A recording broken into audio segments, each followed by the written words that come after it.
कोल्हापूर जिल्हा दूध उत्पादक संघ अर्थात गोकुळ दूध संस्थेची वार्षिक सर्वसाधारण सभा अपेक्षेपणे गोंधळामध्ये सुरू झालेली आहे आणि या सगळ्या सभेसाठी आपण बघतोय पालकमंत्री हसन मुश्रीफ असतील, सतेज पाटील आहेत, ते या ठिकाणी दाखल झालेले आहेत। खरं तर राज्यामध्ये महाविकास आघाडी आणि महायुतीमध्ये हे दोन वेगवेगळे नेते असले तरी गोकुळ दूध संघामध्ये या दोघांची एकत्र सत्ता आहे आणि त्यामुळे आपण बघतोय या आजच्या वार्षिक सर्वसाधारण सभेसाठी हे सगळे नेते मंडळ जे आहेत ती या ठिकाणी आल्याचं पाहायला मिळत आहे। एका बाजूला या सगळ्या आता सभेला सुरुवात झालेली आहे, अध्यक्ष जे आहेत ते आपल्या अध्यक्षीय भाषण या ठिकाणी आपल्याला करताना पाहायला मिळतात। दुसऱ्या बाजूला जर आपण बघितलं तर विरोधी गटाच्या संचालिका शौमिका महाडिक या देखील आक्रमक झालेल्या पाहायला मिळत आहेत। आपण बघतोय कशा पद्धतीने त्या ठिकाणी सतेज पाटील समर्थक आणि महाडिक समर्थक जे आहेत ते एकमेकांच्या आमने सामने आल्याचं पाहायला मिळतंय। ही दृश्य एका बाजूला असताना दुसरीकडे आपण बघतोय अध्यक्ष या ठिकाणी अहवाल वाचन आहेत ते करतायत। तर तिसरं दृश्य मी तुम्हाला दाखवण्याचा प्रयत्न करतोय।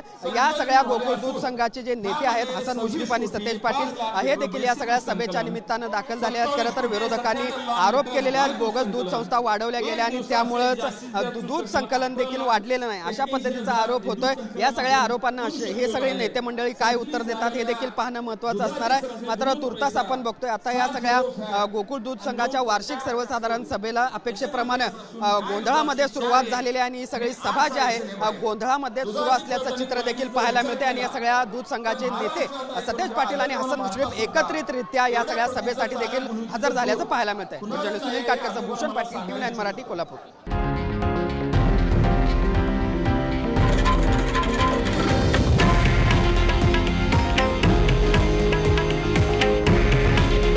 हे आहे देशातील नंबर 1 न्यूज नेटवर्क आणि आपण पाहत आहात TV9 मराठी।